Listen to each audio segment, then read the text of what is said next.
Well, here we go. We finally got some signings to talk about, or signing to talk about when it comes to the winter meetings. It is the Kaufman Corner podcast with you. We will talk about Will Smith, how things change, how they stay the same, the return of Will Smith. How does he fit into this bullpen? Is he the closer?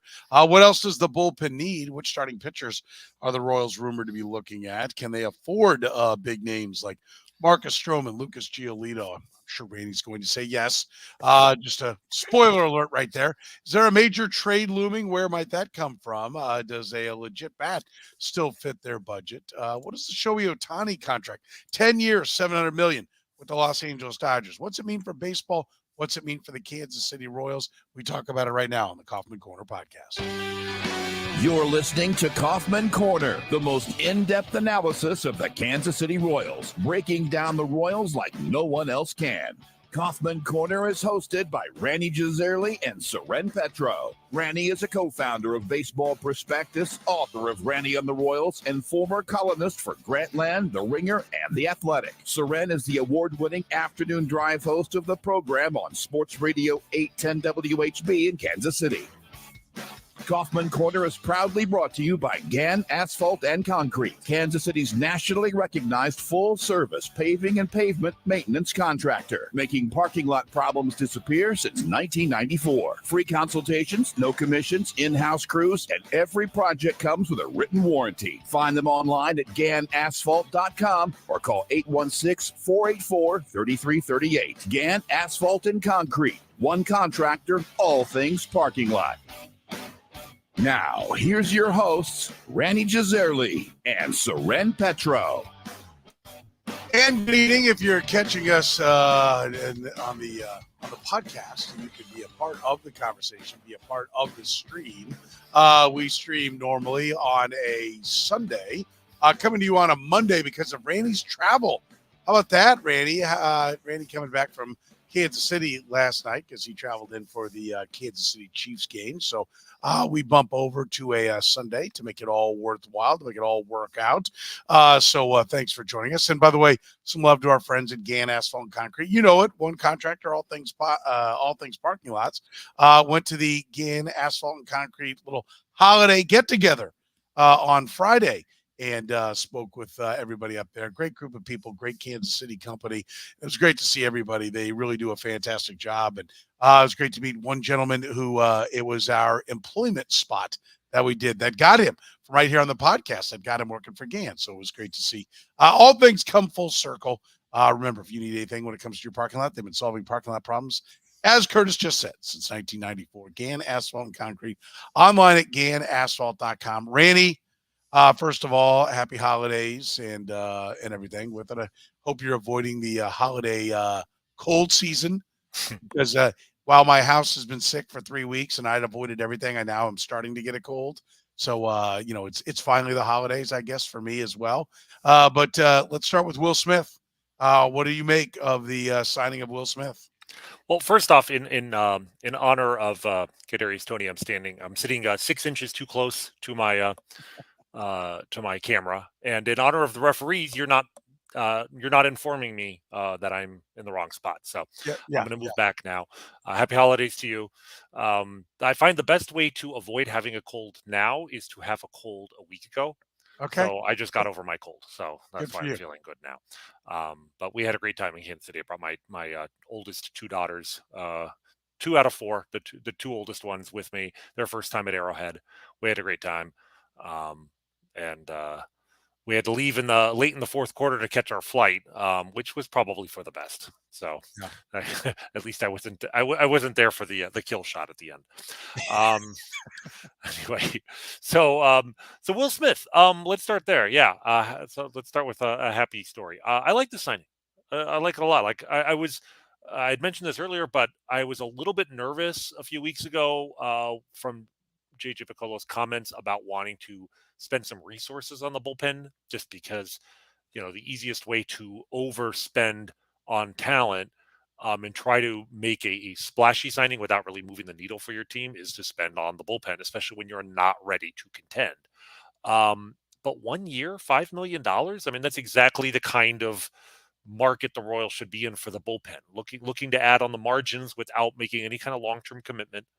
And Will Smith is a really good left-handed reliever. And more than good, he's consistent. I mean, this is a guy who really, I'm not sure you could say he's ever had a truly bad season as a reliever, which, I mean, he has now been, in team's bullpen since 2014. He missed the 2017 season.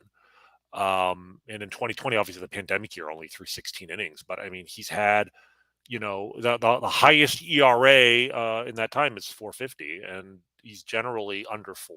He's got a career 3.67 ERA. Last year he was a 4.40 ERA, but his FIP was much lower. I think he just got the walk ratio, reasonable home run ratio. He's 34 years old. He gets lefties and righties out pretty well. I still have fond memories of him being a Royals prospect and what he brought back 10 years ago. And I think there's actually a lesson to be learned there in the need to be transactional, because the Royals traded essentially, 6 full years of a good left-handed reliever for one season of Nori Aoki.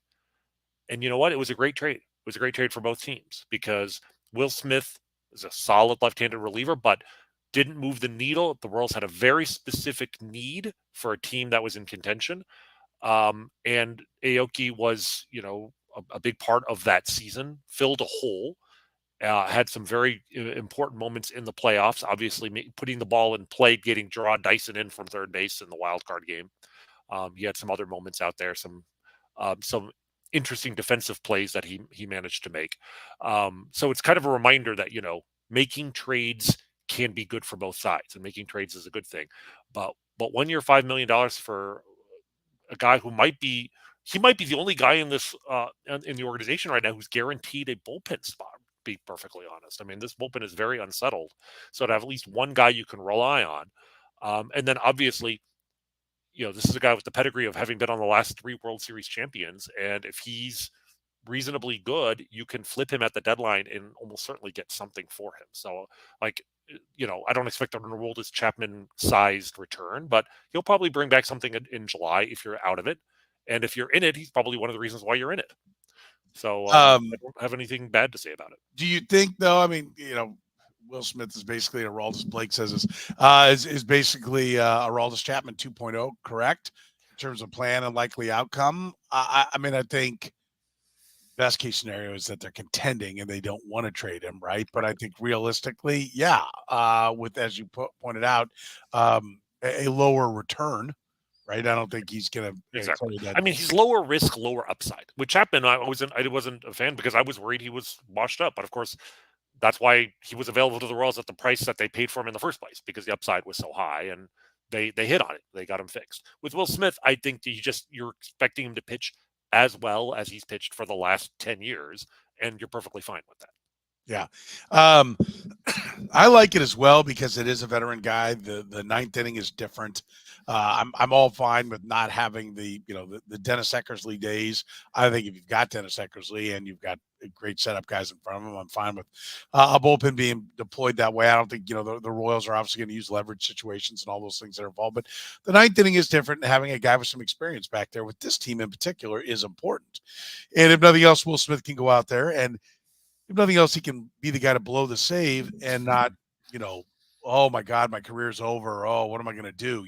So I think there's that positivity, but it is also a weapon. I mean, they are giving him, get him being Matt Quatraro. J.J. Picola is giving Matt Quatraro some, he said, I need to give him some weapons in the bullpen. That's what he said at the end of the year press conference. I think we'd both agree with this guy's slider.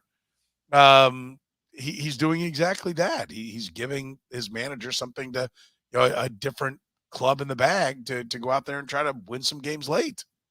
Absolutely. And the fact that he's left-handed, gives him additional versatility in the sense, I mean, you can use him as a closer. He's been a closer. And I think it's a sign of how much the sport has progressed that a guy who had 22 saves this year and, 37 saves in 2021 was available for 1 year and $5 million. There was a time where teams valued saves above and beyond the performance of the pitcher. And I think the industry understands Will Smith has been a closer. He is not a closer grade reliever. He's a very good pitcher. You can use him in the ninth inning because you can use any good pitcher in the ninth inning. But you can also use him as a weapon in the eighth inning if the other team's got all its lefties coming up. Like the key is to use him in whatever role fits the matchups best. And Quintero has already shown an ability to do that. So I think he will pitch the ninth inning a lot. I think he'll also probably pitch the seventh and eighth inning a few times. If one of their young guys emerges, if John McMillan comes out healthy and throwing 100-mile-an-hour heat and earns the closer job, or Carlos Hernandez earns the closer job, Will Smith has the flexibility to move into a different role. But you at least have the security blanket of having him there with the one guy who's proven he's done it, he can do it, and is proven that he's a good reliever, good enough to pitch the ninth inning if that's what you need him for. Yeah, and I think Cameron was talking about the closer spot, and he doesn't necessarily want that guy. I think you want three of those guys is what you really want. That Sure. I mean that's what you're looking for. But I think there is something, like I said. I think okay, we're going to put this guy in because the metrics say it in the ninth inning, and Jeff Montgomery really mapped this out pretty good. Ninth inning, so and so can be due up, but whoever is getting the day off is now available in the ninth to pinch hit if it's a close game and you're called into a save situation. So it is different. It's not, you don't get to just plug and play. Well, these are the guys that have been in the lineup. That's where they'll empty the bench. They'll empty the clip and try to get the win. So the ninth inning is a little bit different. Guys will fight harder too in the at-bat, drag it out. So there's something to have some experience there. I mean, I think the Red Sox were the first team in, what was it, 02 or 03, whenever they, ran out their Ramiro Mendoza and whatever their group of guys were. And eventually they ended up trading for closer Keith Folk, and it all came together. I think we're somewhere between where that was labeled as a failure and where we are today. But having guys that know how to handle the ninth inning is important. And Will Smith brings that experience. And then we also had the joke about, of course, you signed him because you're going to win the World Series. He's won the last 3 World Series. But that's the joke, haha, and it's a good one. But tapping championship rings in the clubhouse, I'm assuming that they like Will Smith's makeup, and they're bringing in a guy who's been there and done that. And if things get, you need leaders in the clubhouse. I think that the idea, the concept of the Rays is that the coaches are teachers, right? I don't know that they're as much the old school, go and yell to flip over the spread and, motivate the guys and all that. Will Smith is a guy that I'm assuming they feel like either by his work ethic or by his character is a guy that will lead the bullpen, lead out there on a regular basis. He's been on championship teams. So when he says something, people will listen to him. I think a young team could use some of that. Having a guy that can shine a ring in front of everybody, not a bad thing either. Absolutely. And I mean, he gets good, good grades for his makeup, which you would expect because he's been on 3 consecutive World Championship teams. Right. One of them, the Astros in 2022 traded for him from the Braves, who he was with in 2021. And you could say, okay, well, he's been on good organizations, the Rangers, the Astros, the Braves, the Giants before that, the Brewers before that. But yeah, he's seen how winning clubhouses work. Exactly. Lots of different teams, and they probably all have. He's seen what winning organizations do differently from each other, and then what they all share in common. Like, he would be a very good guy to know what are the necessary ingredients for a winning clubhouse, and what's eyewash, what's not that important. So yeah, I see no downside to having. That's not the reason you sign him. Talent's the number one reason, but.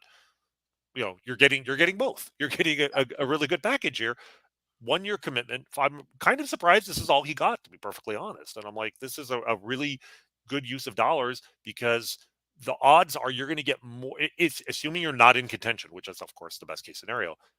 At the trade deadline, there's a good chance you're going to get close to $5 million worth of future value talent in a trade for Will Smith and make that money back in the long run. I am with you though. I'm like, don't you almost like, what do they know? Like, don't you kind of have that feeling? Like, why aren't some of the veteran clubs, why aren't some of the contending teams signing Will Smith? And there a little bit of like buyer's remorse here. Like, well, why did we get him for that? Like, maybe, but I part of it is I think that teams have just become smarter about spending money, and they realize relievers just aren't worth that much. Unless you're a true needle mover. I'm very curious to see what like Josh Hader is going to get. Robert Stevenson. Like there are the elite closers. I mean, we just saw Craig Kimbrell sign with the Orioles, 1 year, $13 million. It's on the one hand, is Craig Kimbrell 2.6 times better than Will Smith? I'm not sure he is. Craig Kimbrell has not been a dominant or even above average reliever in many years. On the other hand, it was a 1 year deal. Like I think a decade ago, Craig Kimbrell is getting a huge contract. 3 years and probably 3 years and 40 million or something like that. Teams are they're savvier to the reality that even the best relievers, you just can't rely on them for more than a year or two at a time. But I think because of that, the Royals may have just happened upon a bit of a bargain. Like I wasn't expecting him to get 15 million a year, but I thought he'd get 7 or 8. So this is a minor underpay. Not to the point where I'm suspicious that everyone knows something the Royals don't. I actually think that this was, a good fit of team and player. And from his perspective, if he cares about winning, and he probably does, he's won 3 years in a row. In a perverse way, it almost makes more sense to go to a team is not going to contend, because you're going to be traded to a team that's got a good chance of winning it all in July. A couple things. One, I think they needed a lefty out of that bullpen. They did not have enough lefties last year. And when Josh Taylor, right? Correct me if I'm wrong. Who am I forgetting here? Josh Taylor, Jake Brentz, Anthony Veneziano, and then Angel Serpa is a possibility for the bullpen. Yeah, but those are the lefties that I know of. Yeah, those are the lefties. Unless you're going to push Daniel Lynch or Chris Bubich, I'm hoping that's not the case. Yeah, something like that down there. But you're hoping they're going to add 2 starting pitchers. Which, if they do, those guys got to pitch somewhere. Well, I have some theories there. Yes, we'll get to that. But get to that in a minute. But I also think with Carlos Hernandez, like he sucked when they pushed him into a higher leverage situation. And it's okay to be a lights out middle guy. It's okay to get 7 outs in the 5th and 6th and the first one of the 7th, or the 4th and 5th and into the 6th. It's okay to be that guy and be really good at it. That's where he was good, because also, let's be honest, that had his trade value looking at a high level. And if all you do is recreate his trade value and let somebody else go, oh, we can plug him into the back of the pen, look at how well he's doing, fine. And I don't think you want him at the back of the pen. So it also allows them to protect the young guys and I think rebuild value with Carlos Hernandez. Because for one, do you think he's going to be a back of the bullpen guy, a dominant guy ever? You say that he was terrible after he got moved into a more important role. It's actually the rare situation where I almost hope it was psychological, because the alternative is he was just like hurt, because he was one of the best relievers in baseball for like a 3-month stretch in the middle of the season, and then arguably the worst pitcher in baseball for like the last 6 to 8 weeks. And I don't know what happened. Like, that's such a huge drop off that I'm worried there's something physically wrong. If it's something mentally wrong, well, put him back in the 6th or 7th inning, because if you pitch at the level he was pitching at, you'll provide value in any role. And if you suck as bad as he did, you don't want him on the mound at all. So I'd much rather him in a limited role, prove that he can be successful again, and then you can worry about moving him later. But yes, if Will Smith having him there gives the Royals the security to use Hernandez in a less important role and ease him back into hopefully being dominant again, then that's a bonus. And I think that is probably part of it. Yeah, I just feel like I like, if you're not getting the velocity's great, all this stuff, but he's not getting swing and misses. He's not getting strikeouts. And I don't think that's just going to suddenly happen. So to me, this is an acknowledgement. He is what he is, but let him be what he is and be good at it. Stop trying to make him into more. And I think moves like this and the move for Nick Anderson allow that to happen. So I do like that. We're brought to you, as we said, by Gann Asphalt and Concrete, proudly serving the greater Kansas City area. Nationally recognized full-service paving and pavement maintenance contractor. Parking lot problems, they've made them disappear since 1994. Don't risk accidents and liability in your parking lot. Get your parking lot restriped today. A brightly striped parking lot will cut down on accidents and keep your liability down and keep your parking lot as safe as possible, allowing you to focus on your business. Go to GannAsphalt.com today. Let's talk about it. So the bullpen's coming together. How many more pieces would you like to see? Well, I was about to ask you, do you think that they've done enough for the bullpen? Because here's the list I have. Because the bullpen last year, let's start with how it was, which is it was terrible, right? They were 29th in the majors in bullpen ERA, which is really last because the Rockies were last, and the Rockies play in Coors and don't know what they're doing anyway. So really, the Royals have the worst bullpen in the majors. And you know what? If you're going to be a terrible team, I would much rather you have have the worst bullpen in the sport than be the worst in any other department. Like that's fine because bullpens have the most variability from year to year. The best relievers fall off, and you can at the same time you can find relievers overnight. So the best chance the Royals have for regression to the mean for a sudden improvement next year is that they luck into 2 or 3 really good bullpen pieces, and the bullpen is an asset next year. So here's what they've done. Here's the guys who are gone from the end of season 40-man roster who are in the bullpen. Jackson Kowar, Dylan Coleman, who was traded away for I'm not even sure if it's a prospect, an arm right before the Rule 5 in order to open up a roster spot for Matt Sauer, who we'll get to in a moment. Josh Stroman, who was hurt, Tucker Davidson, Taylor Hearn, Austin Cox, although he was re-signed as a minor league free agent, and then today, and they announced that they finally designated Colin Snyder for assignment, which is a guy that I've been mystified has been on the roster for a couple of years now. But at the same time, I'm not even sure he's the guy I would have cut in this situation. I mean, they still have Max Castillo, Jonathan Heasley, Jonathan Bolin. There's still a lot of guys. There's a lot of chaff on this 40-man roster. They've added 3 guys, as far as I can tell. They've added Nick Anderson. We talked about him before, which we liked. We like that. That's a good guy if he's healthy. Like basically, he's a really effective pitcher, but relying on him for more than 40 or 50 innings at the most is probably overly optimistic. They signed Will Smith, and then they drafted Matt Sauer, who, as Rule 5 picks go, looks the part. He has the stuff. He has some success, a pedigree. His stuff. They've even talked about him like being being able to be a starter eventually. I don't think anybody has an expectation he'll do that from day one, but he has starter caliber stuff. You put him in the bullpen, he might be good.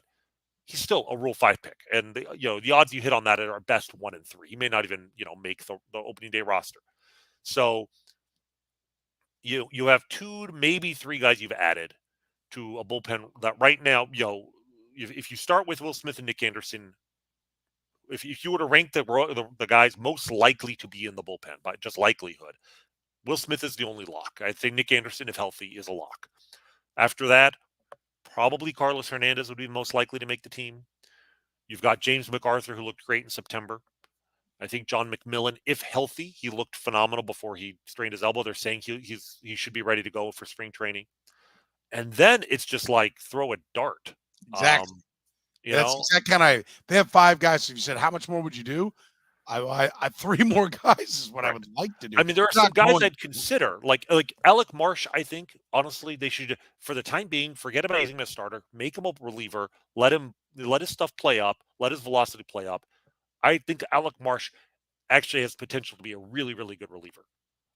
Because you sometimes take these guys who have you think they should be good starters and they're not, and sometimes it's just a matter of they need a little more velocity, or they just need to think less on the mound and focus on their 2 best pitches, and not get bogged down with when should I throw my 4th best pitch? It's like you're in the bullpen now. You don't need to throw 4 pitches.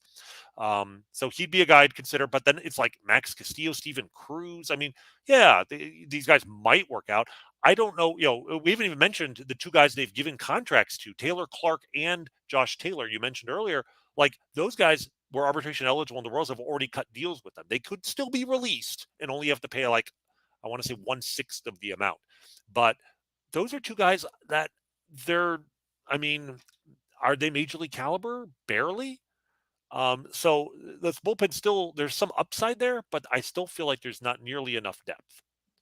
I would agree. I would throw in Jonathan Bolin as well, as a guy who, to me, is always profiled out and was probably the plan to be in the bullpen if the other starters had worked out. But that's the problem, is nobody else will force guys out of the rotation and into those top bullpens. Part of the reason why the Royals have had bullpen problems is because they don't hit with the starters. So they keep guys who most teams would be on to moving him down, guys that are just like, oh, like the Sauer thing. Hearing Sauer as a rotation. Like, stop. Like, Right. get the rotation figured out, because it's you're needing to give a guy 2 new pitches and fix his pitch sequence and alter this and change that, and then we think he could be a starter. Their bullpens have sucked because most good teams have starting pitchers, and so good starting pitching prospects are forced to go into the bullpen. Like, the arm is too good, we have to get him up there. The Royals keep trying to start guys because they never fill the starters. Right. And so a guy like Jonathan Bolin, who has really fallen off the map a couple of years ago, from when he was a very good prospect a couple of years ago, to me, should absolutely be shoved back into the bullpen, because there's too many starting pitchers that are better than him, but they're forever looking for that savior in the rotation. But I'll have Well, and that, I completely agree with that, and that's why I think it is, enticing all the continuing rumors of smoke that the Royals are going to make, an actual like impact level free agent signing of a starting pitcher, possibly even 2. Maybe, JJ has said they have $30 million to spend. Okay, they just spent $5 million, but that $25 million. None of the starters out there right now are going to get 20. They tried on Sonny Gray apparently, and they got outbid. Okay, I don't think the Royals are ready for that level of a commitment anyway. They're not ready to contend right away. But they could sign a $15 million a year guy and still have $10 million a year left over. Like, can you get 2 guys? And you've seen the rumors as well as I. Lucas Giolito, very, very much. He's been mentioned multiple times. Which, I'm almost having trouble believing that a guy that you and I both had are basically our number one candidate, and then our number 2 candidate, Jack Flaherty. I fail to remember which Major League Insider mentioned his name today, but his name came up today. The Royals are in on him. The Royals reportedly were in on Eric Fetty. I think that 2 years and $15 million, they could have beaten that. And they probably didn't have to beat it by that much because he signed with the White Sox. It's not like he went to a contender, but they were in on him. But now you're hearing Marcus Stroman, Michael Wacha, like they're Marcus Stroman. I kind of ruled out because I just felt like he might be outside of their price range. And I'm worried about his health. Marcus Stroman finished the year pretty bad. His velocity was a little bit down. He missed like 6 weeks of the season and came back in September. It wasn't really himself. The appeal of Marcus Stroman is that he's a ground ball, pretty severe ground ball pitcher, and obviously with Maikel Garcia, Bobby Witt, Michael Massey, you figure have a really good defensive infield. I'd probably still prefer to go with the Giolito if possible, but the advantage especially if you can sign 2 starters, if you have 2 starters and Brady Singer and Cole Reagans, you got four starting pitcher slots kind of, locked up before the season begins. And then you can go to the spring training. If Daniel Lynch steps up and earns that 5th spot, don't laugh at me, but you know what I would really like to see the Royals try Jordan Lyles in the bullpen. Like, you signed him because you needed the innings. You signed a guy with, you were willing to sacrifice quality in order to get quantity. But if you've got the quantity, if you've got other guys to make those starts, it would not at all shock me if Jordan Lyles goes to the bullpen. It is actually a really useful bullpen piece because he's, again, a guy he has good command. He has 4 pitches. The stuff is a little short. And if he can air it out going through there once, one time through the lineup, I've seen far stranger things than for a bad but consistent starting pitcher to move to the bullpen and be, really good. I mean, I'm not making this comparison in any way, shape, or form, but Wade Davis was terrible as a starting pitcher for the Royals for a year before they finally gave up on him and moved him to the bullpen. And it was, obviously it had a historic impact. So if you can't, rather than sign another reliever, if you sign 2 starters, you might actually get the benefit of exactly what you're saying, is not trying to force a guy who can't start into the rotation and move those guys into the bullpen and get you can improve on both ends of the game. I think if you just have 4 legitimate starters in front of him, then you don't mind pulling him at 4 2/3, 5 1/3, 5 2/3. Which at times, the problem was they wanted him to eat innings, right? They had to have him eat innings, and so I'm with you. If they can push him back to the bullpen, great. I mean, I think that would be fantastic. They're not getting Giolito, Stroman, an impact bat, and the relievers they've already added for $30 million. Can we agree with that? Yeah. Not Giolito and Stroman, no way. Yeah. I mean, they're going to have to overpay for Giolito or Stroman. By the way, back to your Fetty point, I think that one's going to be $7.5 million per. Like, that's the guy. I know what happened is they wanted to get him like everybody else for a steal because he's coming back from overseas. And they're like, okay, we're not going to get into a bidding war on this guy. There's still all these guys out here. And anyone who's ever done an auction fantasy league of any kind has been through that process. And, it's not the same because it's millions of dollars and not fake money and all that. But it is the same in the sense that it's supply and demand.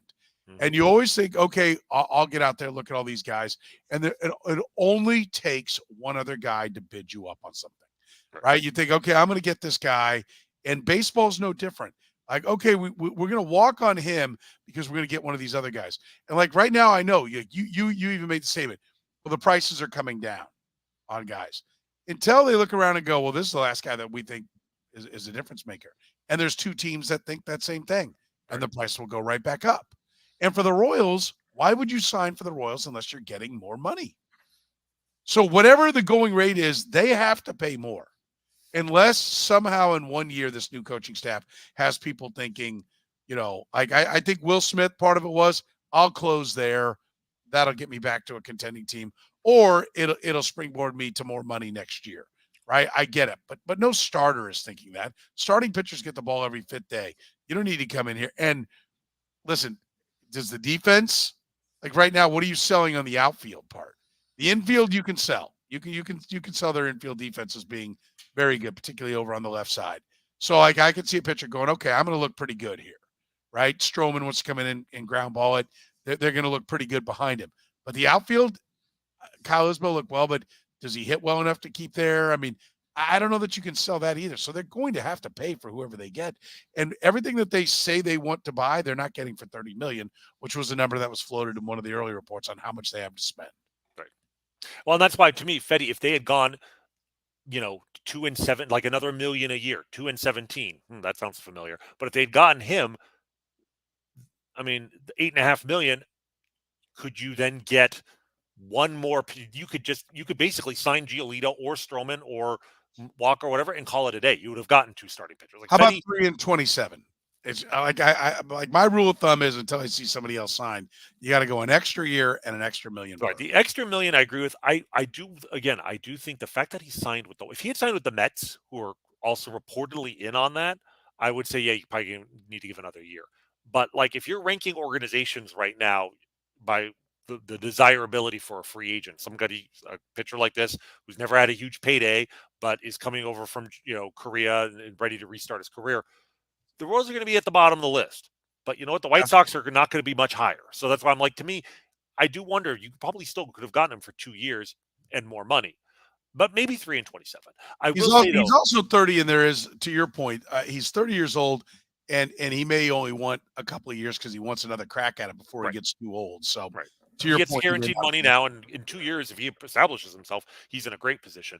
I will say this. I mean, he is the beneficiary of the guys who came before him, who came back from Japan and Korea and have done very well, have reestablished themselves in the major leagues. Because, 5 years ago, he would have gotten, there's no way he gets 2 and 15. He might have gotten 1 and 4 guaranteed, maybe 2 and 8. But I think teams are on to the reality that you can take a pitcher who's shown no success at the major league level, can reinvent themselves in Japan or Korea and come back and be a number 3 starter in 1 year. It's happened so many times now. So yeah, the price was probably a little higher than I expected, but it was still within the Royals price range. Like they could have, they were getting some ups. You're getting some upside there because there is a possibility this guy is 180 innings of like a 3.50 ERA, and without a massive downside, a $20 million commitment or whatever. So it's a little disappointing that they bowed out of that. They may have just decided, we're not certain this guy's actually going to make the transition back. But now they're playing at a higher price level. Whoever they sign instead of him is almost certainly going to be more expensive, and it's going to be hard for them to do it twice. Yeah, and Cameron here is thinking like me. So that's part of why I think a starter will come via trade, because it's hard to get two good starting pitchers for only $30 million. Sign one and trade for one. Exactly. And when I hear that the Royals are interested in Marlins starters, I'm thinking Salvador Perez to the Marlins for a starting pitcher, and then sign another one, and then you sign a bat, and now I can get you in and around the $30 million range. To me, I think that's the plan. The question is, does the market allow you to do that? Right. Well, I mean, definitely, if you can make the money work if you can trade Salvador Perez, even if you're picking up a huge chunk of that, you are lowering the payroll at least a little bit, which then allows you to spend more money on the other guy that you sign in free agency. My concern with trading with the Marlins is simply that the general manager who was there when the rumors were that he might be traded there in the summer, Kim Ng, is no longer in Miami. And so I don't know how much interest the Marlins still have in Salvador Perez. I mean, I think he would be interested. The Royals would be interested. I don't know what's going on the other side over there right now. Based on where she came from, don't you think there's even more interest now, because she's very analytically driven, and I don't even know who's in charge down there now. Well, this is the problem. I don't know. It just the Marlins have always been, there's a word I'm not going to use on the show, but like something show, and I don't think that's changed. I think the Marlins are constantly changing direction. It just adds uncertainty because I don't know what their situation is. They do need a catcher. It would seem to make sense, but I think the White Sox are still a very likely destination. I'm all on board with moving Salvador Perez for a variety of reasons. I don't know if you necessarily have to trade him for that starting pitcher. If you can trade him and again relieve a little bit of payroll and get some prospects in return, then you might be able to flip that prospect haul you got or the money you save for another pitcher. So I'm all on board with getting a starting pitcher, any way possible. But if you can do it without giving up young talent, that's always always my preference. But the alternative is, can you get MJ Melendez to be moved for a pitcher? I don't know if the Royals. Who would give you anything? Well, that's my point. I don't know if you can get anything for these guys anymore. I mean, certainly a starting caliber pitcher, like a guy who can go into your rotation every fifth day. Am I the only one that just doesn't see that anymore? I mean, like, come on, like, what are we like? Who seriously? And they also, do you think they're likely to trade him when they say he's an outfielder? I mean, on the one hand, I'm like almost relieved that they're just acknowledging, look, we're going to try and find something this guy's good at rather than trying to make him do three different things he's bad at. Well, he's not a catcher. That's the other problem. But yes, look, they have screwed up MJ Melendez, his development, as badly as anybody in this organization over the last 5 years. No question. Some of that's them, some of that's him, fine. But a lot of that is the way that they used him or the way that they didn't cash him in when they could have. I'm just saying, like, if you're not trading one of your guys on your major league roster for starting pitching, you're going to trade prospects. Okay, what prospect do you have in this organization that's valuable enough to get a starting pitcher for? You say we can't do it with MJ Melendez. Who are you going to get it for? Baseball America just released, I believe, their top 10 prospects. They got Blake Mitchell, number 1. You're not going to trade him. I think Baseball Prospectus, I want to say they had Nick Lofton, number 2, who I had there. Nick Lofton might be the guy you trade, but that's him or Michael Massey or one of your starting infielders. But those guys I think have value. Like if I could get a starting pitcher with money instead of giving up maybe the only major league ready prospect in the organization in Nick Lofton, I'd rather spend the money. Right, I would rather spend the money as well. But I'll say this: until this organization trades somebody in the minor leagues, then that is a big step that, in my opinion, needs to be taken by JJ Picollo, because that was a critical problem. either the Royals couldn't figure out who was good, so they didn't want to trade anybody because they were afraid somebody else might get good somewhere else. It'll blow up in their face, or they just completely overvalued all their guys. You have to be moving young guys. They're not all going to be good. You have to be a horse trader. JJ Piccolo proved that he could do that with the Cole Reagans, getting Cole Reagans back in the Aroldis Chapman deal. But he also has to be able to do it before they ever get to the big leagues. Right. Like, the biggest mistake, and we talked about this earlier, but I sat there arguing with Jeff Passan on my radio show, the program, and he's like, "You don't give up a catcher with that kind of power." I'm like, "You have that kind of power to catch in the big leagues. So move MJ Melendez or move Salvador Perez. I don't care which one it is, but one of them have to go." And that's to me, it's the most inexplicable decision or non-decision of the last days of the Dayton War era was having the best, maybe the best catcher in the major, one of the best catchers in the major leagues, and the catcher who just led the minor leagues in home runs, and just be like, we're fine. It was just the denial of you have two catchers in one spot, and you're going to lose value if you try and squeeze them into one place. And that was without even bringing up the fact that MJ Melendez, they should have known, was not going to be the catcher, defensively in the major leagues that everyone thought. So yes, we've been over this before, but it's worth mentioning every couple of weeks because it was such an inexplicable decision, or decision to not do anything. But here we are now, and it's going to be hard for the Royals to trade for a starting pitcher with the talent they have in their farm system. But they do have payroll space, and I'm glad we are hearing. And yes, it's only rumors right now. They may end up doing nothing. We've been burned before, but you know what? We weren't even hearing rumors that they'd spend money last year. There was no report. JJ is said out loud, we have this money to spend. So he knows he can't say that without knowing it's going to look bad if he doesn't actually end up spending that money. That is a bit of a flag that they've planted. They are going to have a higher payroll on opening day than they have right now. Right now, they're committed to $75 million. I think it is very reasonable to assume that will get close to, if not exceed, $100 million by opening day.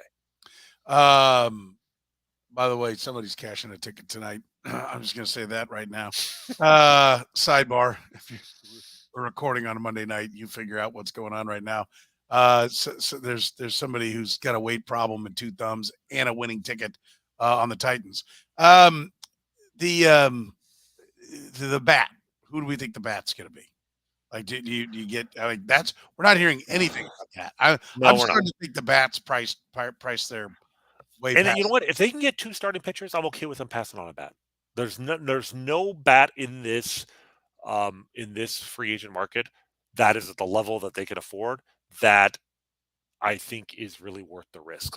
With pitchers, there's high risk but high reward, and guys who you can take a chance on, a guy who hasn't figured it out yet, like a Jack Flaherty type, or a guy who did figure it out and has lost it, and hope he bounces back, but is priced reasonably. I think with some of the hitters, they're 30, 31, 32 years old, and these guys just have decline in their future written all over them. I mean, we just saw what the Reds gave Heimer Candelaria, 3 years, $45 million. He's a good hitter, although he had a terrible 2022. But he's not great. I'm not sure defensively he's any good, and he's going to be 31 years old next year. It's I just look at that guy in the first year of the deal, he might be okay, but the odds that he's going to return value on that 3-year deal for a small market team that can't afford to just throw away money, sometimes the only winning move is not to play. And with the hitters in this market, I'm okay with not playing. And we talked about Jason Hayward on a 1-year deal. You talk about, good deal, 1 year, $8 million. I mean, I would have been happy with that, but he's playing for the Dodgers. He wants to stay with the winning team. I totally understand. He's not going to, that's a guy you definitely going to have to give an extra year and $1 million or more to get him to leave the Dodgers. But, the other hitters that are out there right now, I'm just pass. I'd spend the money on the starting pitchers and leave the hitting market alone. At least you have young hitters in your organization that are major league ready. They may never be good, but at least they're ready to get an audition, or in many cases, a final audition, another audition. I'm okay with letting Kyle Isbell get one more chance to show he can hit, or Drew Waters one more chance to show that he can put it all together. Even MJ Melendez. Whereas on the pitching side, I'm not prepared to go into the season with Max Castillo in my starting rotation. I'm sorry. I need better than that. Yeah, so, no. And I think in some ways, if they don't get a bat, it'll show that they listen, they had a plan. I don't think they can just sign a couple of relievers and be like, well, the market didn't go the way we thought it would. But after stating what it was they wanted, a couple of starting pitchers, weapons for the bullpen, and a bat. If they don't get the bat, I'll be like, I can be okay with it. If they get a couple of starting pitchers and they added weapons to the bullpen, if they only get one starting pitcher but they get the bat and they add weapons, okay. I mean, I get it that you might not be able to get everything you want. So in some ways, I'm with you. It would show some restraint that they're not just going to, buy to buy. If there was a time to buy, it's probably now because they are trying to sell a vote.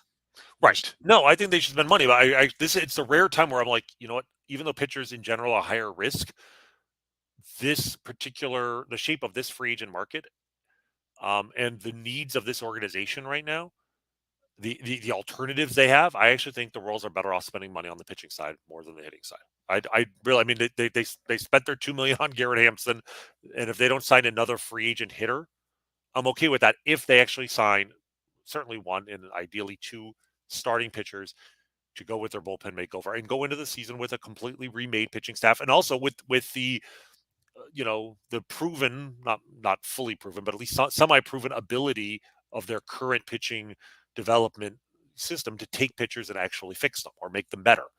I have a lot more confidence in them taking a Jack Flaherty and fixing him, or a Giolito and getting him back to where we know he's capable of. So yeah, I think we're in agreement on this.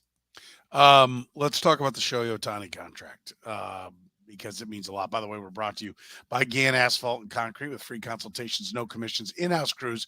Every project coming with a written warning. Gann Asphalt and Concrete keeps your parking lot safe and secure, allows you to focus on your business. No unnecessary delays or expenses. Great KC company. They've been solving problems with the parking lot since 1994. GannAsphalt.com or call 816-484-3338. One contractor, all things parking lot. That's Gann Asphalt and Concrete. 10 years, $700 million. I was doing ESPN, and we got Jeff Passan to hop on with us on Saturday when this deal broke, and immediately it's 10 for $700 million. And I think one of the things I looked at, the Dodgers payroll is actually down to 15th coming in before this signing in 24. So like this, we're going to talk about the deferrals in a minute because that's the stuff that's come out later. A wee bit of a change to the impression of the contract, yes. Yeah, but still, but $70 million per, you're like, holy cow. But I bring that part up about the Dodgers because I looked at them, I'm like, okay, they've been pointing towards this for a long time, right? The fact that he's willing to defer it with the Dodgers, to me, this was, they cleared out money for him and others, and it looks like mostly others, and they basically said, go shop around, get your best offer, and then we're going to bring you home. We know you want to be a Dodger. We're going to make you a Dodger. Go tell us what the market is. Talk to whoever you want to talk to. Come back with what you're offered, and then let's work out a deal. He definitely wanted to go to the Dodgers because he took the deferred money. And the Dodgers are now really dangerous because they, like I said, their payroll is not even that big right now. And they're not really going to pay him, what is it, $2 million? They're going to pay him. He's making Garrett Hampson money in 2024, my friend. They're getting paid the same amount. So the Royals could have afforded him for 1 year. Yes. So then they would have to give him half the franchise. Yeah. So what does this mean for the Royals in your mind? Okay. This might not be a very popular opinion. I don't think it means all that much. And a couple of things here. First is I completely agree with you that like the Dodgers just seemed like such an obvious destination for him for two reasons. One is he is, everything we know about him is that he actually is, he's not a guy who wants the limelight per se. He loves his, like, even though the Angels were terrible, his situation there where they gave him the autonomy to do what he wanted to do, hit and pitch. He's a man of routine. He's not very flashy, showy. Like, I don't think he wanted to, ideally, he didn't want to move. He was very happy with his situation and the people around him in Los Angeles. What he wanted was to win. And if you were playing for the Los Angeles Angels and you don't want to move and you want to win, that leaves one franchise and only one franchise that makes sense for you. And the Dodgers are such a perfect fit for everything that he wants. So yes, it would not at all surprise me if he basically knew all along, I'm going to the Dodgers. Let's just figure out how much I can make, and then the Dodgers will match that. the contract makes a heck of a lot more sense now that we know how much money was deferred. Like, I figured it would be a lot. I didn't think it was 98% of, or whatever, close to 98% of it. I've seen the figure that for salary cap, for the payroll tax purposes, it's being valued at 46 million a year. And I think that's very reasonable. And ultimately, what the Dodgers are doing, it's not like, oh, we're only going to pay him $2 million and we're just going to forget about the fact that we owe him $680 million over 10 years, starting in a decade. They're probably going to put $46 million a year in escrow, or where they're going to pay him $2 million a year, take the other $44 million now, put it into a low risk investment that will then be the exact amount that they owe him over those last 10 years. Like, that would be a sensible way. There's obviously many sophisticated financial ways to do it, but ultimately the Dodgers have to account for that fact. So people are like, oh, they're only paying him $2 million. Yes and no. They're only paying him directly $2 million. They are going to obviously have to account for the other $680 million that they're owe him in a decade, starting now. If I'm going to send my kid to college in 10 years, yeah, sure, I could just not pay anything now, or I could start putting money away, squirreling it away now, and even out the cash flow. So that's probably what they're doing.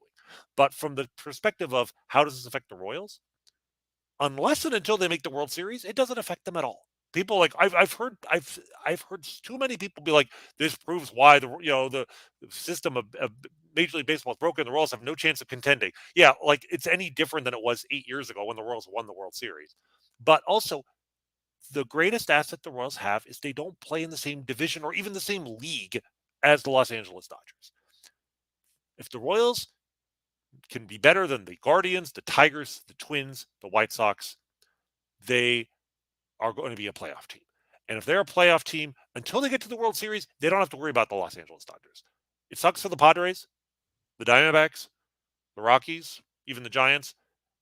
It doesn't affect my life as a Royals fan very much. And maybe that's not fair, but looking at it from that perspective, I'm glad he stayed in the National League. And I think it's great for the sport that we have this incredible talent in a huge market, and he's going to hopefully be with an organization that I think will bring the best out of him as well. But I really don't feel like it changes much from the Royals' perspective. Well, a couple of things. One, when you hear 70 million, it was such a massive jump in the per year that you knew something. Right. You should have known. I can tell you that at the moment, my head was spinning with trying to get a hold of Jeff and get him on and doing that. That, like, I felt pretty good that I at least looked up. Oh, where's our payroll? Okay, it's open, and I didn't think in terms of how much would be deferred. And listen, Mark says they're paying him 700 million deferred. There's no universe that exists where that's anything but bad for the Royals and other small to mid market teams. Even if only for revenue sharing purposes. I will disagree. It's bad now. It harms their chances now, but the money does still have to be accounted for. Now, Rany just painted the picture of how they'll actually pay it, where it won't cripple them to be paying somebody who's not playing, because they're going to probably set a chunk of that money aside. It'll make money, so on and so forth. But they're counting on 10 years from now, what's the luxury tax number right now is at 267. Is that right? No, let's see. What is the number that you got to pay the luxury tax over?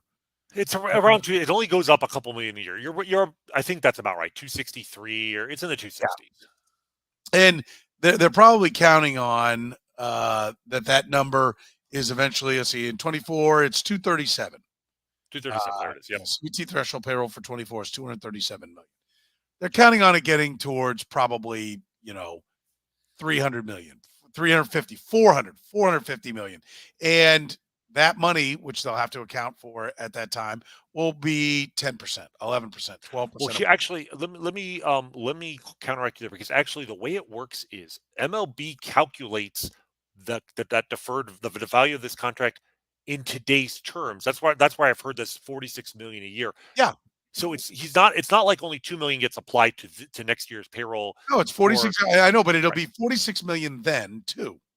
For the next 10 years. But those 10 years afterwards, no, I don't think like, in other words, they're moving all of that money that he's getting a decade from now.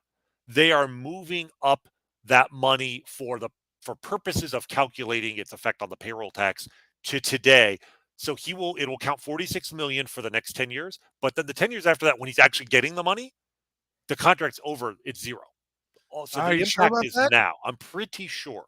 Obviously, Jeff, I will defer to Jeff if he gives you a different answer, but I'm almost certain the whole point of it is that 46 million today is the equivalent of 68 million or whatever that he's getting in 2034, right? So it's being moved up. So for the next 10 years, it'll be 46 million because that's essentially what he's essentially signed a 10-year, $460 million contract that he's getting, the Bobby Bonilla treatment is getting moved out in 10 years. I'm looking here.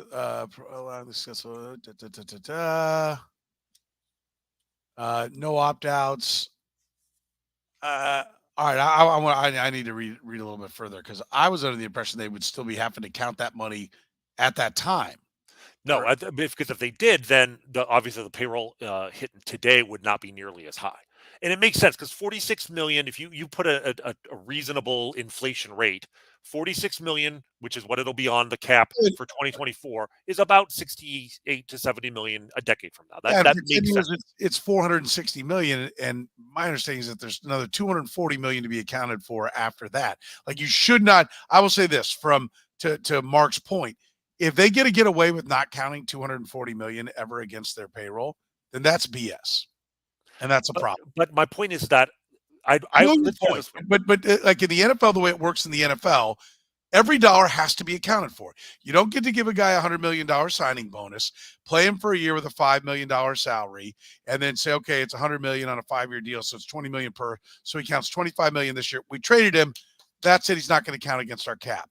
When you trade him or cut him, the other $80 million after 1 year hits your cap immediately. But the difference is in football. Let's say you sign $100 million with a $5 million, let's say a $50 million signing bonus, right? And then he'll get $10 million a year for 5 years, right? But the difference is in NFL, that first year he would only count what, 15 million. Yes, but you never avoid counting the money. All money that is actually received is 100% always a hit on the cap. Always. There's no way to work around it. Right. And so to avoid, but the NFL has different rules. Most of the contracts aren't guaranteed. I'm just saying the NFL accounts for this differently than baseball does. Well, the NFL. This is why the NFL is a lot smarter. But my point is, and this is where what I thought I'd read was that then there would be numbers, around 46 million. Anyway, I'll have to go through. I'm trying to dig through where it is, but it is to Mark's point, and I think there'll be teams that go nuts, and I think it'll change in the collective bargaining agreement if that's it. They're basically getting to walk on $240 million worth of it when it comes towards counting towards the luxury tax, and that should not be allowed, right? They're paying him the money, so it needs to be accounted. You shouldn't be able to sign a guy to a contract and be like, well, that's after we're giving it to him. It's what entices him to come play for us, but we're not going to count it. That's a lot of crap. And so I'm actually, I should have spent more time. So I apologize. I didn't do it on where it is, but that's ridiculous. You didn't get your accounting degree between Saturday day? Because essentially that's what this is. This is complicated stuff to figuring out the depreciation basically of this contract and the value of future money this is complex. I understand your point philosophically. I disagree, but it's really more of a philosophical. How do you disagree? Why do you think a team should not have to account for all of the money they're paying? Okay, I'll give you. I actually like to use extreme examples because this must have been what I saw. Because comment says it's 46 until 2043. To me, it's basically but then that would be 920 million. That would actually be more. That's 20 years. So that's why why on earth? Why would the Dodgers be willing to pay? You'd rather just give them the money up front than have $920 million towards the payroll tax. I listen. I don't know that I think it might be 46 million in the front, but $700 million needs to be accounted for towards their luxury tax. Sometime between when they start paying him and when it's done. And my understanding is that there is an amount that they're going to be accounting. And I'll say this, if that's the way it goes, right? If that's the way it goes, then no, you're not going to see it hit them now. But if 10% of their luxury tax threshold is not playing, it's dead money. In a sense, we're entering into a baseball dead money world. This will become a thing. I think it takes special people to say, I'll play for 2 instead of 70 or 2 instead of 48. I don't think you're going to see that very often. But if you're going to start doing a lot of deferred money and teams are going to start racking up the dead money, it will. It does open the opportunity for teams that are smart with their payroll and are not carrying a load of dead money to take advantage of it. Look, this is the most extreme deferral we've ever seen in any sport, both from the size of the contract and the percentage of it being deferred. I mean, Max Scherzer deferred a ton of money, but it was like 60% of the contract. I've never seen anything like 95 to 98%, 2 million out of 2 million out of 70. That's like almost 98% deferral on the largest contract in American sports history. So even though unique cases make for bad precedent, meaning like this case is so extreme that it's going to be hard to extrapolate this one to what other teams are going to do.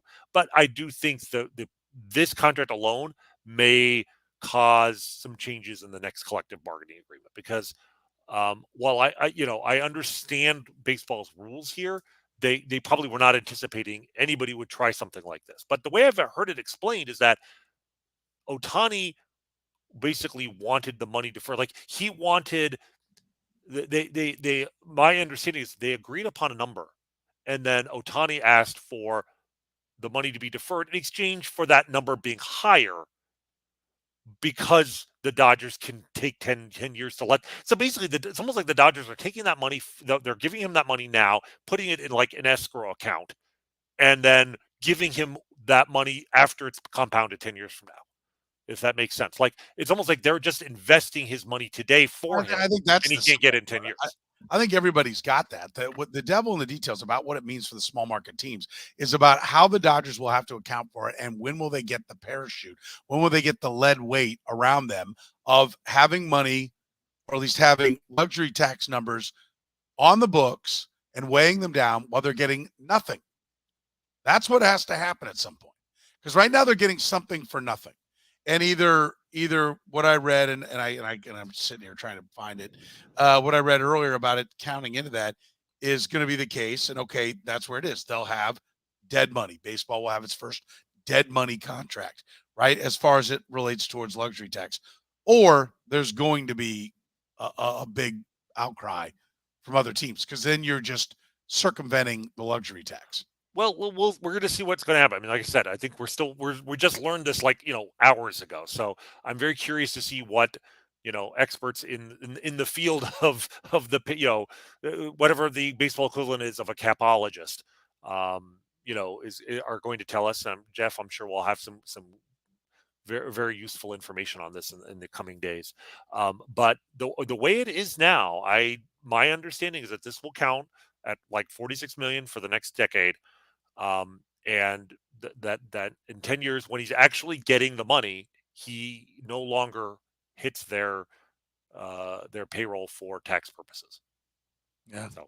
And again, this is maybe a case of the Dodgers taking advantage of the rules. Absolutely. In which case they probably will have to change the rules on this at some point, but that is how it is right now. And how that affects the Royals is simply that the small revenue teams are the beneficiaries of that tax money. So all the small market teams may see a little less money in revenue sharing as a result of the way the Dodgers structured this contract. And yeah, that's annoying. But again, it doesn't affect their competitiveness with the Dodgers so much because they're not competing with the Dodgers. I just want to emphasize that. Yeah, they're not competing with the Dodgers. But they are if you want to win a World Series. And you are overall in the grand scheme because this, like I said, if this is the loophole and they're exploiting it, more power to them. You should. Everybody should be looking for the best way to do it. And then you close the loophole, and that's why rule books are 5,000 pages long because creative people find ways to beat the rules. And I think it will get closed because it is absolutely against what was bargained for. The problem is it's team on team crime. Right. right? It's Right. not team. The question is, does this hurt the players or not? Because if it doesn't hurt the players, then the Players Association is not going to care, right? So It doesn't hurt the players. What it does is set up a situation where amongst the clubs, they would be arguing. But yeah, I look, is it good for baseball?